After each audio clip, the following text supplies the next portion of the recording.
Hello everyone, কেমন আছো তোমরা সবাই? আজকে আমি তোমাদের সাথে নিজের লাঞ্চ থালিটা শেয়ার করব। হ্যাঁ, এখন চলছে আমার ওয়েট লস জার্নি, আর ওয়েট লস জার্নির জন্য দেখতেই পেলে আমি এক বাটি ভাত নিয়েছি।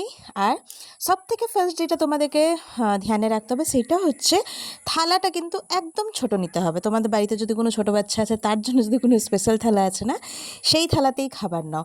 যত বড় থালা নেবে খাবারটা কম দেখতে পাবে, মাইন্ডের লাগবে কি তুমি কম নিয়েছো, তুমি খিদেতে আছো।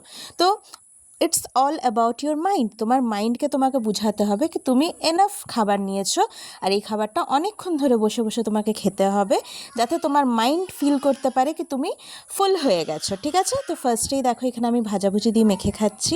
আর আমি মাছ নিয়েছি, খাসির মাংসর কলিজিটা নিয়েছি। ঠিক আছে? হাই সোর্স অফ প্রোটিন আছে দুটোতেই, ডালেও ভালোই প্রোটিন পাবো। আর এখানে ফাইবারের জন্য আমি স্যালাড নিয়েছি, দেখতেই পাচ্ছ। সব কিছু ভরে ভরে খাও, বাট কার্বসটা একটু লিমিটেড রাখো, দ্যাটস ইট। ওয়েট লস মানে এইটা নয় কি তোমাকে খিদেতে থাকতে হবে। তুমি যদি রাতেও তুমি ভাত খেতে চাও, আরামসে ভাত খেতে পারো। ভাত আর রুটিতে দুটোতেই কিন্তু কার্বস থাকে। ঠিক আছে? রুটি আর ভাতের মধ্যে বাস একটাই ডিফারেন্স হয় কি রুটি অনেকক্ষণ পেটটাকে ফুল রাখে, আর ভাত খুব জলদি ডাইজেস্ট হয়ে যায়। তো তুমি যদি ওয়েট লসে আছো, তো আমি তো সাজেস্ট করবো তুমি ভাত খাও, কেন কি তোমার যত জলদি ডাইজেস্ট হবে তোমার পেট খালি হবে।